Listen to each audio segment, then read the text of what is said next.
ممكن تكون ماشي في امان الله كده تلاقي حد بيلحس تراب بياكل تلج. هي ايه الحكايه؟ الحقيقه ان في اضطراب اسمه اضطراب بيكا، والشخص فيه بيروح ياكل حاجات غريبه زي التراب والمعادن، الصابون والتلج، الدهان والشعر. والاضطراب ده ممكن يصيب الكبار والصغار، بس ما ينفعش يعني يكون عندنا طفل عنده سنتين مثلا وهو بياكل حاجات غريبه.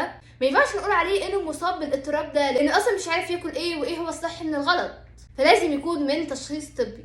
والمرض ده ممكن يكون مكتسب من سلوكيات اجتماعيه، زي مثلا الناس اللي بيعيشوا في مناطق الفقر والجوع، فممكن يلجأوا انهم ياكلوا حاجات زي التراب. او السبب برضه ممكن يكون ناتج عن اضطراب عقلي، وهنا يكون علاجه نفسي. او ممكن يكون سببه هو سوء التغذيه وانيميا نقص الحديد، فالشخص في الحالات دي بيروح يعوض جسمه بالحاجات اللي هو محتاجها، فبيروح يلحس التراب اللي هو يعتبر غني بالحديد والزنك والنحاس، فبيروح عشان يعوض النقص اللي فيه. بس الحقيقه انه ما ينفعش الكلام ده، ولازم يروح عند الدكتور ويكتب له وصفه طبيه بالفيتامينات والمعادن اللي هو محتاجها، وياكل كمان حاجات غنيه بالحديد زي الكبده والسبانخ. والمضاعفات الناتجة عن التصرفات الغريبة دي هو الإصابة بالتسمم والتعفن بسبب الحاجات الغريبة اللي بياكلها دي، أو كمان المواد دي تأثر على الدماغ زي مثلا المواد الموجودة في الدهان اللي هو بياكله.